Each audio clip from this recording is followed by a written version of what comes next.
सच बताऊँ ना तो बहुत सारे लोगों को ये नहीं पता है कि रिवीजन असलियत में होता क्या है। आप भी अपने 10th या 11th को वेस्ट नहीं करना चाहते हो, तो लाइक 1 से 2 महीने अगर आपने वेस्ट कर दिए एंड आपको सिर्फ कंज्यूमिंग नहीं करनी, उसे अप्लाई भी करना है, उसे रिकॉल भी करना है। Hello everyone, my name is Yogita and आज की वीडियो बहुत ही ज़्यादा इंटरेस्टिंग होने वाली है। अगर आप 10th में या 11th में आने वाले हो तो ये वीडियो आप लोगों के लिए बहुत मज़ेदार रहने वाली है और बहुत ही ज़्यादा नॉलेजेबल रहेगी। अगर आप भी अपने 10th या 11th को वेस्ट नहीं करना चाहते हो, एकदम यहीं से बहुत अच्छी नींव बनाना चाहते हो, तो इस वीडियो को एंड तक ज़रूर देखना, क्योंकि ये वीडियो हो सकता है आपके लिए बहुत ज़्यादा हेल्पफुल हो। एंड यहाँ पर मैं अपने खुद के एक्सपीरियंसेस को बताने वाली हूँ, जो मैंने 10th में या 11th में खुद एक्सपीरियंस किया है। वो चीज़ें मैं आज आप सभी लोगों के साथ शेयर करने वाली हूँ, तो वीडियो को एंड तक ज़रूर देखिएगा। तो yeah guys, without wasting time इस वीडियो को स्टार्ट करते हैं। एंड इस वीडियो के लिए जो मेरे 10th और 11th के कुछ एक्सपीरियंसेस हैं उनको मैंने पॉइंट्स में डिवाइड कर रखा है, तो चलिए फटाफट से स्टार्ट करते हैं। Point number 1 is the time wasting in starting.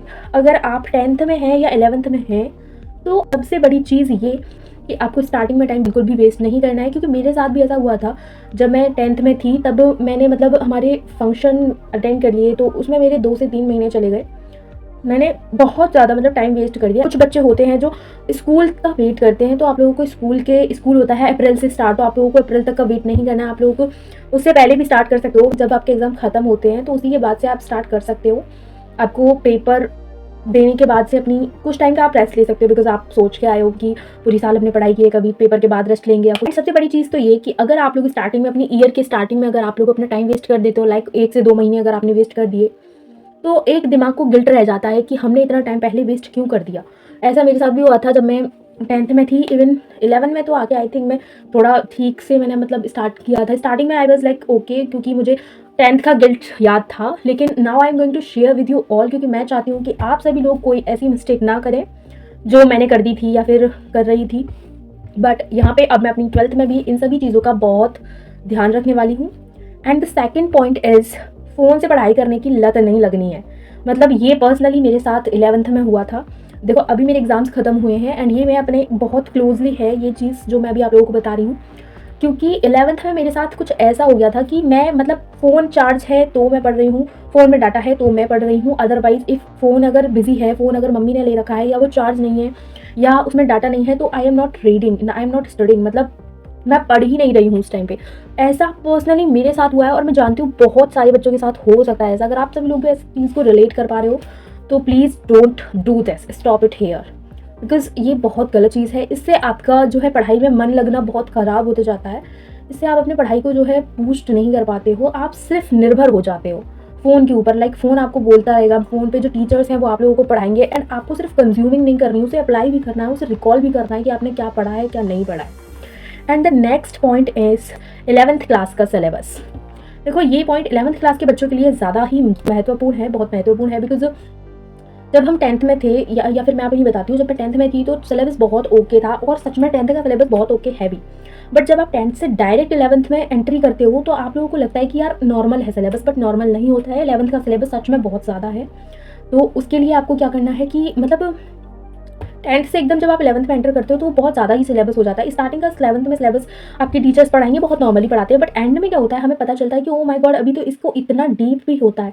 तो ऐसा नहीं करना है, आपको अपने सिलेबस को बिल्कुल इक्वल तरीके से करना है। लाइक आप ऑनलाइन क्लास ले रहे हो या ऑफलाइन ले रहे हो, तो आप लोगों को किताबों से खुद से भी पढ़ सकते हो, या फिर आप अपनी, देखो एक्चुअल में तो क्लासेस अप्रैल में स्टार्ट होती हैं, तो आप लोग क्या कर सकते हो, आप लोग बैचेस से पढ़ सकते हो। एंड सबसे बड़ी चीज़, अगर आप लोग कोई बैच नहीं ले रहे हो तो एक चीज़ आप कर सकते हो, क्योंकि यूट्यूब के ऊपर इतना सारा कंटेंट पड़ा है, जो आप वहाँ से पढ़ लोगे तो आपको एक मोटा मोटा आइडिया लग जाएगा कि आपके 11th के सिलेबस में रहने क्या वाला है, जो कि आपको आगे के लिए या फिर बहुत ज़्यादा मजबूत बना सकता है। एंड सबसे बड़ी चीज़ कि आप लोगों को सिर्फ ये नहीं करना है कि आप 11th क्लास का सिलेबस है तो एक बार पढ़ रहे हो, लाइक पूरी साल में आप सिर्फ एक बार पढ़ रहे हो, ऐसा नहीं करना है।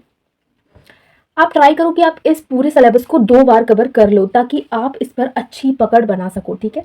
And the next point is, जो पर्सनली मैंने बहुत किया था एंड उसके बाद मुझे बहुत गिल्ट भी हुआ था एग्ज़ाम टाइम पर, जो कि है प्रोक्रेस्टिनेट योर वर्क्स। रियली मैं बहुत बड़ी प्रोक्रेस्टिनेटर हूँ। I don't know what I am called it, but really अपने वर्क को कभी भी प्रोक्रेस्टिनेट करना ही नहीं है।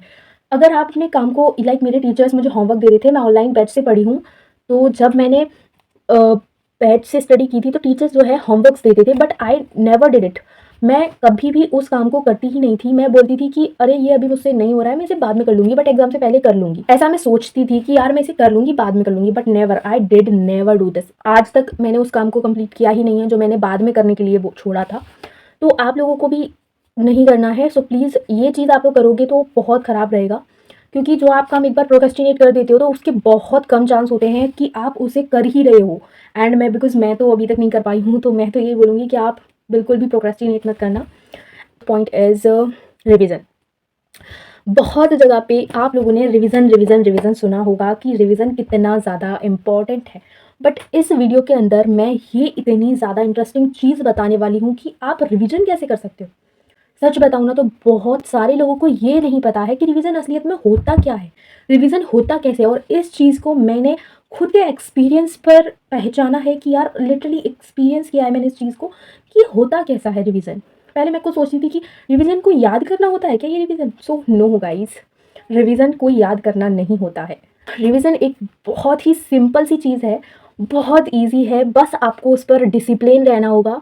बाकी का रिवीजन का मतलब कोई भी ये नहीं है कि आपको वो याद करना है, आपको उसे लर्न नहीं करना है, आपको सिर्फ रीड करना है। देखो मैं आपको बहुत इजी वे में बताती हूँ कि रिवीजन क्या है। देखो रिवीजन का एक छोटा सा फंडा है, आप लोगों को कुछ नहीं करना है। मान लो आपने एक फिजिक्स का लेक्चर लिया है, ठीक है, तो अभी उसको आप लेने के बाद ऐसा नहीं करना है कि कॉपी बंद करके रख दिया और हो गया हमारा लेक्चर कंप्लीट। नो, ऐसा बिल्कुल भी नहीं करना है। आपको क्या करना है कि उस लेक्चर को लेने के बाद सिर्फ 5 मिनट आपको उसके लिए देने हैं, एंड उसमें आपको करना है उसे रीड जो आपने पढ़ा। एंड जो भी आप पढ़ रहे होगे, तो आपने एक फिजिक्स का लेक्चर लिया तो उसके बाद आपको क्या करना है, उस लेक्चर को सिर्फ 5 मिनट उसे रीड करना है जो आपने नोट्स बनाए हैं। अपने नोट्स को रिवाइज करने का तरीका बता रही हूँ मैं। पढ़ना है, कुछ नहीं करना है, सिर्फ पढ़ना है। याद करने को नहीं बोल रही हूँ, ऐसा नहीं बोल रही हूँ कि आपको उसे याद करना है, आपको सिर्फ उसे पढ़ना है और बहुत ईजी तरीके से। क्योंकि अगर आपने वो लेक्चर कंप्लीट तरीके से लिया है तो समझ में आपको आया होगा, क्योंकि अगर आप टीचर से पढ़ रहे हो तो अगर टीचर्स का चीज़ आपको समझ में आ रहा है तो ऑफकोर्सली वो आपको समझ में आ गया होगा। तो आपको कुछ नहीं करना है, सिर्फ उसे रीड करना है, जो कि बहुत ईजिली आप कर सकते हो। एंड उसके बाद आप लोग दे सकते हो उसको 2 दिन का गैप, लेकिन हाँ ध्यान रखना उसमें कुछ ज़्यादा दिनों का गैप नहीं होना चाहिए, क्योंकि अगर आप ज़्यादा दिनों का गैप दे दोगे तो फिर आप उन चीज़ों को भूल सकते हो। आप लोगों को 2 से ज़्यादा दिन का बिल्कुल भी टाइम स्पेस देना ही नहीं है। एंड उसके बाद आपको 2 दिन बाद उस चीज़ को, उस पेज को, उस लेक्चर को आपको वापस से पढ़ना है, सिर्फ पढ़ना है। मैं अगेन बोल रही हूँ, आपको उसे याद नहीं करना है, आपको सिर्फ उसे पढ़ना है बहुत ईजी तरीके से, जो कि आप पहले समझ चुके हो, आपने एक बार और पढ़ रखा है, तो सिर्फ उसे एक बार और पढ़ना है। एंड या अगर आप उसे इस तरीके से दोबारा पढ़ लेते हो, एंड देन जब तक आपकी मान लो 2 क्लासेस और बढ़ जाएंगी, कुल मिला के 3 क्लास हो जाएंगी, ठीक है। तो आपको क्या करना है, नेक्स्ट टाइम जब आप रिवीजन कर रहे हो तो उस क्लास का करने के बाद, वैसे देखो आपको मैंने बताया कि जो क्लास ले रहे हो उसकी जस्ट 5 मिनट में, उसके बाद आप क्लास लेने के बाद आपको 5 मिनट में जो है उसे रिवाइज मतलब पढ़ना है एक तरीके से, तो पढ़ लेना है। ये एक आपका रिवीजन हो गया, ओके। एंड जब आप उसको दूसरे या तीसरे दिन में पढ़ रहे होगे, तब आपको एक बार सिर्फ पढ़ना है। 2 दिन का गैप देने के बाद आप उसको वापस से रीड करोगे, एंड जैसे जैसे आपके लेक्चर्स नोट्स कलेक्ट होते जा रहे हैं उनको इक्वल वे में रिवाइज करना, रीड करना स्टार्ट कर दो, क्योंकि ये बहुत इंपॉर्टेंट है। और आप लोगों को इनको लाइक 2 से 3 दिन बाद आप एक एक करके कर रहे हो उन लेक्चर्स को, 2 से 3 दिन में। तो उसके बाद आप इन, जैसे मान लो आपके 5 लेक्चर्स टोटल हो गए हैं अभी कलेक्ट, तो आपको क्या करना है, एक हफ्ते के अंदर उन सभी लेक्चर्स का एक बार रिवाइज करना है। सेकेंड वीकेंड में आप लोगों को क्या करना है, उसका फिर से जो आपका दो हफ्तों के जो लेक्चर्स हो गए हैं या फिर जो भी आपका नोट्स हो गया उनसे आप लोगों को वापस से रिवाइज करना है उन चीज़ों को। तो यही है रिवीजन। आप लोगों को लर्न नहीं करना है कि आप उसे लेके बैठ जाओ और ये क्या है, ये क्या है, याद करने लग गए आंखें बंद कर करके, तो ऐसा नहीं करना है। सिर्फ आपको उसे समझते हुए पढ़ना है, बार बार पढ़ना है समझते हुए, सिर्फ बहुत कम टाइम लगता है लिटरली। वैसे देखो मैंने ये बहुत बड़ी गलती की थी अपनी 11th में, और आई थिंक 10th में भी की थी, बट 10th में बहुत कम की थी, थोड़ा बहुत तो रिविजन किया ही था, बट 11th में मैंने बहुत कम रिवाइज किया था। एंड लिटरली जिन चीज़ों का मैंने इस तरह से रिवाइजन किया था ना, वो बहुत सही रही मेरे लिए, क्योंकि मैं उस चीज़ को भूली ही नहीं हूँ। और जो चीज़ें मैंने रिवाइज नहीं की थी वो मुझे आज भी नहीं याद। And yeah guys, the next point is this: complete your syllabus 2 times।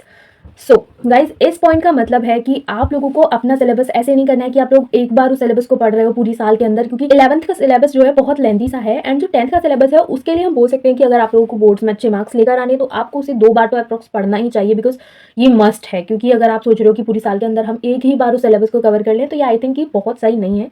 अगर आप सच में बहुत अच्छी परसेंटेज लेकर आना चाहते हो। और 11th में भी आप ऐसा ही कर सकते हो, लिटरली बताऊँ तो, कि आप लोग उनको डबल टाइम कवर कर लीजिए, वो बहुत ईज़ी रहता है। क्योंकि जब आप किसी भी सिलेबस को 1 से 2 बार पढ़ लोगे तो वो आपको एक अच्छी तरह से समझ में आ जाएगा। एंड बहुत बेसिक सा एग्जाम्पल देती हूँ, मेरे साथ जो पर्सनली हुआ था, जब मैं 9th में थी तो मुझे बिल्कुल नहीं पता था कि ये त्वरण क्या होता है। लाइक मुझे कोई आइडिया नहीं था ये त्वरण का कहाँ कहाँ से स्टार्ट हुआ, कहाँ से। बट जब मैं उसे पढ़ती रही, जब मैंने उसको 2 से 3 बार पढ़ लिया तब मुझे समझ में आ गया। 11th में मेरे को एकदम क्लियर हो गया कि हाँ, त्वरण क्या होता है। ओके, तो ऐसे ही चीज़ें अगर आप 1 से 2 बार पढ़ लोगे तो वो आपको ऑब्वियसली ऑटोमेटिकली समझ में आ जाएंगी। कोई बहुत बड़ी चीज़ नहीं लगेगी फिर वो आपको। And the next point is very interesting and very useful. तो गाइस, इस पॉइंट को मिस मत करना, क्योंकि कुछ लोग सोचते हैं लाइक मी कि आप लोग क्या कर रहे हो कि अभी पीसीएम पर स्टार्टिंग में ध्यान दे रहे हो एंड अगर जब आपका एग्जाम आएगा तब आप जो है हिंदी और इंग्लिश को पढ़ लोगे। तो ऐसा नहीं करना है, क्योंकि ये लिटरली मैंने अपनी 11th में किया है। तो मैंने ये सोचा था कि मैं पहले पीसीएम पर बहुत ज़्यादा फोकस करती हूँ एंड देन मैं स्टार्टिंग को अपना पीसीएम देती हूँ। एंड जब मेरा पेपर टाइम आएगा या फिर एग्जाम में जब मैं करने जाऊँगी तो मैं इंग्लिश को और हिंदी को एक साथ कर लूँगी कवर। तो ऐसा नहीं करना, आपको हिंदी इंग्लिश को भी आपको पर्टिकुलरली लेकर चलना है। बिकॉज अगर आप इन दोनों चीज़ों को छोड़ देते हो, लाइक सोचते हो कि मैं एग्जाम टाइम पर सारी चीज़ों को कवर अप कर लूँगा, तो कर लूँगी या फिर कर लूँगा, तो ऐसा नहीं होता है। अगर आप ऐसा सोचते हो कि हम इसे बाद में कर लेंगे तो वो बहुत खिचपिच हो जाता है। क्योंकि मैंने स्टार्टिंग में ऐसा ही किया था, मैंने सिर्फ पीसीएम पढ़ा एंड जब मैं एंड में इंग्लिश को लेकर बैठी तो मैंने सारी पोएम्स को लाइक वन डे मैं पूरी पोएम खत्म कर रही हूँ एंड द सेकंड डे मैं पूरा हॉर्नबिल खत्म कर रही हूँ एंड थर्ड डे मैं पूरा स्नैप वो क्या बोलता है, हाँ, स्नैपशॉट खत्म कर रही हूँ। तो ऐसे करने से क्या हुआ था कि मुझे खिचड़ी बन गई थी, ये कहानी का कैरेक्टर इसमें है, इसमें है। अगर आप उसे 2 से 3 बार नहीं पढ़ोगे तो वो आपके समझ में भी नहीं आएगा, आप लोग उसे मिक्स कर दोगे क्या है क्या नहीं है। तो ऐसा नहीं करना है। आप लोग ऐसा मत सोचना कि हमें पीसीएम ही पढ़ना है, उसे इंग्लिश को भी लेते चलो ना साइड बाय साइड, कि या हमें ये भी करना है ये भी करना है। उसके मतलब 1 हफ्ते में अगर आप 1 से 2 चैप्टर भी कंप्लीट कर रहे हो इंग्लिश के तो ये बहुत ईजिली हो जाता है। बाकी का इंग्लिश ग्रामर के लिए आप लोगों को अलग से अपनी पढ़ाई की ज़रूरत होती है बस। The next point is just about do not waste your time. सबसे बड़ी चीज़, आपको अपना टाइम वेस्ट, एक तो मैंने आपको पहले पॉइंट में बताया कि स्टार्टिंग में आपको अपना वेस्ट नहीं करना है टाइम बिल्कुल भी। एंड ये चीज़ इसलिए है कि आप लोग अपने गोल को चूज़ करने में टाइम वेस्ट ना कर दो। लाइक मेरी क्लास में बहुत सारे बच्चों ने ऐसा किया था कि उन्होंने कभी पीसीएम लिया है, कभी वो पीसीएम से पीसीबी में चेंज करवा रहे हैं। तो आपको ऐसा नहीं करना है। लाइक इसी चीज़ में लोग बच्चे जो है भटक जाते हैं कभी कभी। आपको चूज़ क्लियरली कर लेना है कि आप पीसीबी ले रहे हो या पीसीएम ले रहे हो। ये मोस्टली 11th क्लास के बच्चों के लिए बता रही हूँ, क्योंकि बहुत सारे बच्चे मैंने देखे थे कि वो पहले 1 महीना उन्होंने पीसीबी पर लिया एंड देन वो एकदम से चेंज कर रहे हो, माय गॉड, कि उन्हें पीसीएम पढ़ना है। ये आप लोग बिल्कुल मिस्टेक मत। आप लोग अपने जो आगे तक आप करना चाहते हो, जो आपका गोल है, आप उसे भी चूज़ कर लो कि या आपको ये करना है और ये करना है। क्योंकि अगर आपको आपका गोल पता रहेगा तो आप बहुत अच्छे से उसे अचीव करने के लिए उसमें एफर्ट्स दे पाओगे। लाइक आपके टीचर ने आपके बोर्ड पर लिख रखा है कि तुम्हें दिल्ली जाना है। अगर हम दिल्ली को रफ कर देंगे तो पता ही नहीं है ना कि हमें जाना कहाँ है, तो तुम नहीं पहचान पाओगे कि तुम्हें कहाँ जाना है, जाना कहाँ है। तो इसीलिए अपने गोल को सेट करो भाई, क्योंकि जब तक आपको ये नहीं पता होगा कि आपको जाना कहाँ है तो आप उस चीज़ पर वर्क नहीं कर पाओगे। And the next point is just most of the important point is the self confidence. देखो, आप खुद पर विश्वास रखो कि आप ये कर सकते हो, अचीव कर सकते हो। ये चीज़ मैंने सच में अपने 10th क्लास में फॉलो की थी। मैं खुद से मतलब बोलती थी कि मैं मतलब मेरे को एक थोड़ा सा जो सेल्फ डाउट था वो क्लियर हो जाता है इस चीज़ से। अगर आप करना चाहते हो तो आपको पहली बात तो अभी कभी अपने आप पर सेल्फ डाउट करना ही नहीं है। और अपने आप को बूस्ट करने के लिए, अपने सेल्फ कॉन्फिडेंस को बूस्ट करने के लिए आप बहुत ही सिंपल सी चीज़ कर सकते हो। सुबह सुबह उठकर आप लोग खुद को बेस्ट बोल सकते हो, खुद को बोल सकते हो कि आज का आपका दिन बहुत अच्छा जाने वाला है। या आप पेपर पर लिख सकते हो, या आप लोग मिरर के सामने बोल सकते हो खुद से कि you are the best and you can achieve your goal. Like मैंने ये बहुत ज़्यादा यूज़ किया था कि मैं कर सकती हूँ, I can do it, I can do it. जहाँ भी मैं लिखती थी भाई साहब यही लिखती रहती थी, I can do it, I can do it. But जितना मैंने एफर्ट्स दिया था, जितनी मैंने प्रेप किया था खुद को, उतना मैंने सच में अचीव कर लिया था। Next and the last point is this, result will know decide your future. अगर आपका पढ़ाई में बहुत मतलब आप अचीव करना चाहते हो तो आप उसे अचीव करो, अच्छे से मन लगाकर पढ़ाई करो, सेल्फ कॉन्फिडेंट लेकर आओ, खुद से बातें करो, लोगों में टाइम वेस्ट मत करो, because this world is just fake. खुद की खुशी में खुश हो जाओ और खुद से बातें करो, खुद को कॉन्फिडेंस करो, खुद को कॉन्फिडेंट बनाओ। और ये 10th में अगर आपके 10th में मार्क्स बहुत कम भी आए हैं तो आपको इस बारे में चिंता नहीं करनी है। आपको नेक्स्ट पे फोकस करना है, ना कि अपने पास्ट को देखना है। उस पास्ट को लेकर नहीं बैठ जाना है कि मेरा इतना ख़राब आया या ये हुआ। उससे आपको सीख के आगे पे ध्यान देना है कि आपको क्या करना है। अगर आप सच में कुछ करना चाहते हो, अपने पास्ट पर टाइम वेस्ट मत करो, अपने फ्यूचर को बनाने के लिए अपने प्रेजेंट पर वर्क करो। आई होप ये वीडियो आप लोगों को बहुत पसंद आई होगी। अगर आपको इन 10 पॉइंट्स में से कोई भी पॉइंट्स बहुत ज़्यादा रिलेटेबल लगा है तो प्लीज़ वीडियो को लाइक कर देना। एंड आई होप ये वीडियो आप लोगों के लिए बहुत ज़्यादा यूजफुल एंड वर्थ इट रही होगी। So thanks for watching this video. Meet with in a next video. तब तक के लिए बाय बाय।